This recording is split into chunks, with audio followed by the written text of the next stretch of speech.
அமைதியான வராண்டாக்கள், இருண்ட மீட்டிங் அறைகள், மூடிய கதவுகளுக்கு பின்னால் நடக்கும் அதிகார போட்டிகள் இதெல்லாம் பாத்தீங்கன்னா ஒரு மாடர்ன் போர்க்களம் மாதிரி தான். இங்க சில நேரங்கள்ல நம்மளோட மிகப்பெரிய பலமே நமக்கு மிகப்பெரிய பலவீனமா மாறிடும். வணக்கம், இந்த ஸ்பெஷல் அனாலிசிஸ்க்கு உங்களை வரவேற்கிறேன். இன்னைக்கு ஆஃபீஸ் அரசியலோட இருண்ட உணர்வுபூர்வமான பக்கங்களை ஆழமா அலசப் போறோம். குறிப்பா மகாபாரத போர்க்களத்தையும் இன்னைக்கு இருக்கிற கார்ப்பரேட் அதிகார போட்டிகளையும் ஒப்பிட்டு நம்மளோட மனித மனைவியலை கொஞ்சம் புரிஞ்சிக்க ட்ரை பண்ணுவோம். விசுவாசம் ஒரு பலம், அது உங்களோட எதிர்காலத்தை குருடாக்கும் வர. இந்த வார்த்தைகளை கொஞ்சம் ஆழமா உள்வாங்கிக்கோங்க. இது ஏதோ சாதாரண தத்துவம் கிடையாது. உங்களுக்கு திறமை இருந்தும் பல வருஷமா ஒரே இடத்துல தேங்கி நிக்கிற மாதிரி நீங்க ஃபீல் பண்ணீங்கன்னா உங்களுக்கான ஒரு நேரடியான எச்சரிக்கை தான் இது. சரி, முதல்ல அத்தியாயம் 1க்கு போலாம். கார்ப்பரேட் கண்ணாடி கூரை. பொதுவா கார்ப்பரேட் உலகம்னா அது திறமைக்கு மட்டுமே மதிப்பு கொடுக்கற இடம்னு நாம நம்ப விரும்புறோம் இல்லையா? சிறந்த திறமைசாலிகள் மட்டும்தான் ஜெயிப்பாங்கன்னு சிஸ்டம்ஸும் ப்ராசஸும் நம்ம கிட்ட சொல்லுது. ஆனா யதார்த்தம் என்ன? நிஜத்துல அது ஒரு பெரிய மாயைங்க.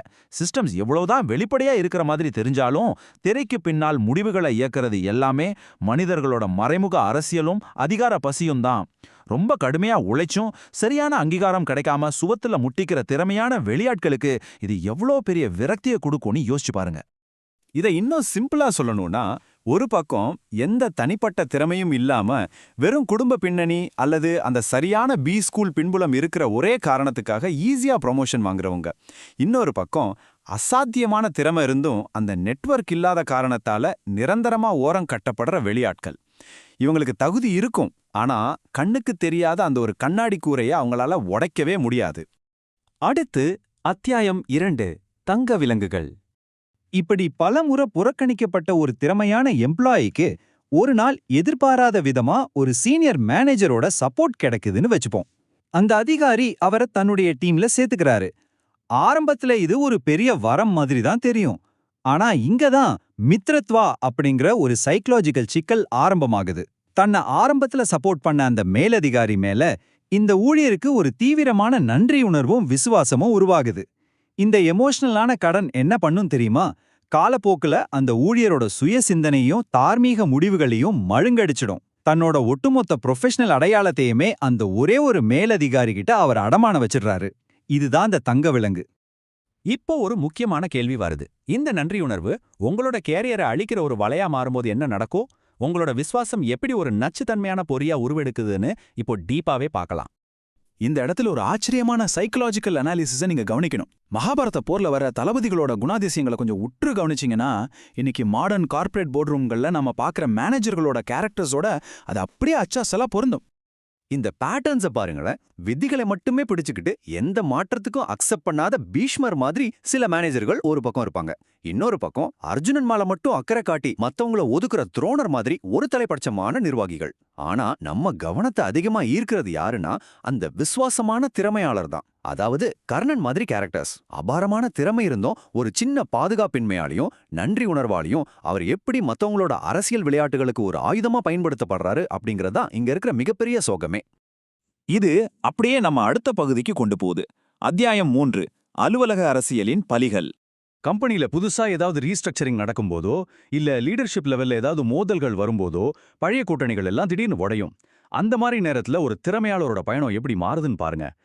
வருஷம் ரொம்ப ஸ்மூத்தா இருக்கும், நல்ல கைடன்ஸ் சப்போர்ட் எல்லாம் கிடைக்கும். ஆனா 2வது வருஷத்துல அதிகார போராட்டங்கள் வெடிக்கும் போது தான் நிலைமை மாற ஆரம்பிக்கும். 3வது வருஷத்துல அந்த எம்ப்ளாயி தனக்கு இஷ்டமே இல்லாம சில தார்மீக சமரசங்களை செய்ய கட்டாயப்படுத்தப்படுவாரு. ஃபைனலா 4வது வருஷத்துல என்ன ஆகுதுன்னா நிலைமை ரொம்ப மோசமாகும் போது அவரை ஒரு ஷீல்டா பயன்படுத்தி அவருக்கு ஒரு அமைதியான துரோகம் நடக்கும். இதனால் அவர் கடுமையான மன உளைச்சலுக்கும் ஆளாவாரு. கார்ப்பரேட்ல நடக்கிற அதிகார போட்டிகளோட குழப்பமான போர்க்களம்னா அது இதுதான்.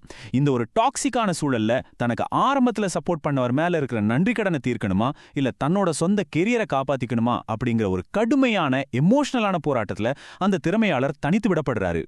இங்கதான் தர்மத்துக்கும் மித்ரத்வாக்கும் இடையில ஒரு மிகப்பெரிய மோதல் வருது. தர்மம்னா உங்களோட நியாயமான தொழில் வளர்ச்சி, மித்ரத்வானா அந்த நச்சுத்தன்மையான மேலதிகாரி மேல நீங்க வச்சிருக்கிற குருட்டு விசுவாசம். கேட்கறதுக்கு விசுவாசம் அப்படிங்கிறது ரொம்ப உன்னதமான ஒரு விஷயம் மாதிரி தெரியலாம். ஆனா உங்களோட சரியான தொழில்முறை வழிகாட்டியை நீங்க இழக்கிறப்பதான் அதோட இருண்ட யதார்த்தம் உங்களுக்கு புரிய ஆரம்பிக்கும். அடுத்து நாம பார்க்க போறது அத்தியாயம் 4, உணர்ச்சி பூர்வமான கடனின் விலை.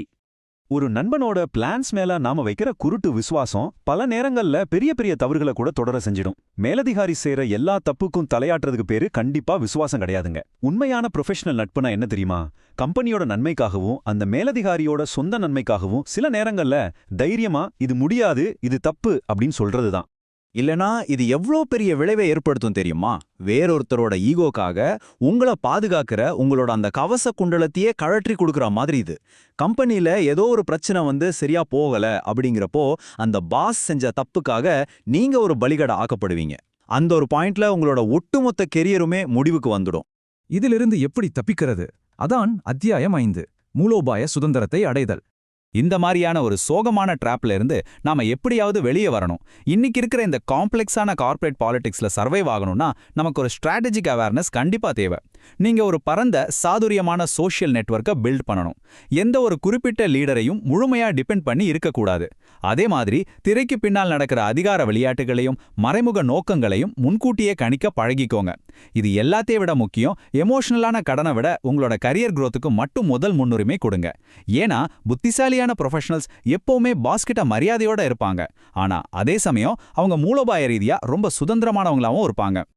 ஆஃபீஸ்ல இந்த மாதிரி டாக்ஸிக்கான கூட்டணிகள் இருக்கும்போதும் சரி, இல்ல முதுகுல குத்துறவங்கள ஹேண்டில் பண்ணும்போதும் சரி, கொஞ்சம் நியூட்ரலா இருக்க பழகுங்க.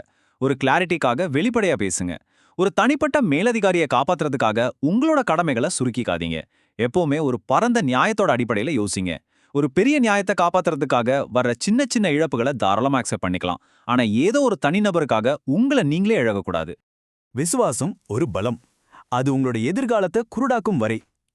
இந்த கார்ப்பரேட் பாலிடிக்ஸ் எப்பவுமே மாறிக்கிட்டே தாங்க இருக்கும். கூட்டணிகள் உடையும், புதுசா உருவாகும். உங்களோட விசுவாசத்தை நீங்க எப்பவுமே மதிங்க. ஆனா அதுக்காக உங்களோட சுயமரியாதையும் உங்களோட கெரியர் growthையும் ஒருபோதும் இழந்துராதீங்க. ஸ்ட்ராட்டஜிக் இண்டிபெண்டன்ஸ், அதாவது உங்களோட அந்த மூலோபாய சுதந்திரம் மட்டும்தான் உங்களை எந்த காலத்திலையும் பாதுகாக்கும். இப்போ உங்களே இங்க கேட்டுக்கோங்க, நீங்க யாருக்கு விசுவாசமா இருக்கீங்க? ஒரு தலைவருக்கா, இல்ல உங்களோட சொந்த திறமைக்கும் உங்களோட எதிர்காலத்துக்குமா?